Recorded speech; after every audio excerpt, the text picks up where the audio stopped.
La recherche collégiale, là, j'avoue que je la connaissais pas. Je la connais absolument pas, mais quand je suis tombé dedans, je dis c'est ça, puis je suis heureux, là.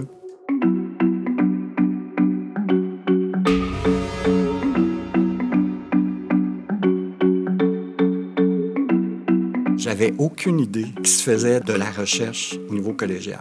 Quand justement je faisais mes études graduées, j'ai eu l'occasion de former des professeurs du collégial à des techniques particulières en immunologie, en microbiologie. C'est là que j'ai comme eu une révélation.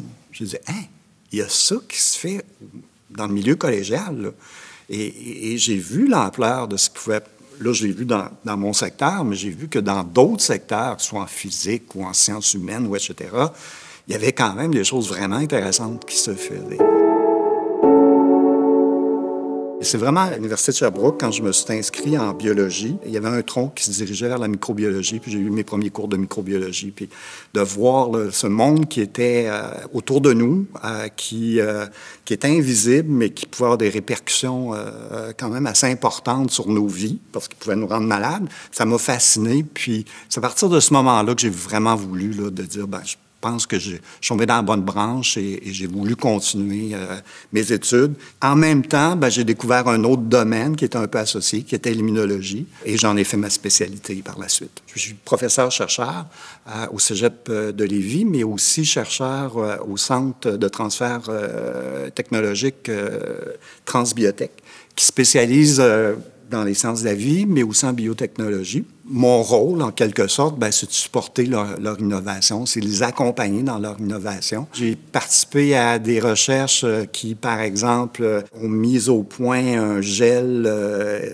dentaire qui aidait à réduire la gingivite chez les animaux de compagnie. Et ça va jusqu'au développement de nouvelles thérapies. Donc, je travaille avec les entreprises pour essayer d'améliorer les approches vaccinales, de trouver de nouveaux types de vaccins plus efficaces et qui éventuellement vont être capables de nous protéger contre différents types d'infections ou d'autres pandémies. On ne se les souhaite pas, mais c'est toujours possible.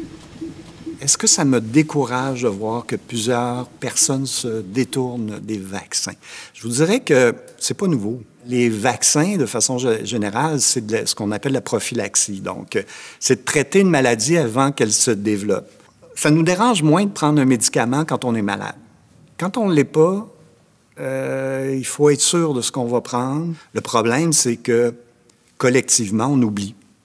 On oublie que des enfants, dans les années, au début du siècle passé, mouraient fréquemment de maladies infectieuses. Il faut continuer l'éducation du public, d'apporter les preuves et surtout rassurer les gens sur l'innocuité de cette approche-là.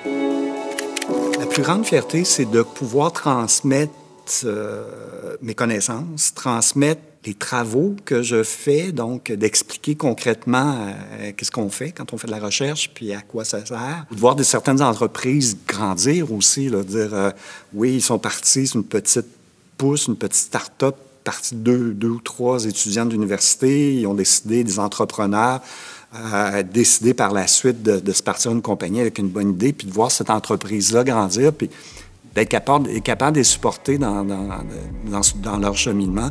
Je pense que c'est une des grandes fiertés comme telle, c'est cette participation-là à l'innovation.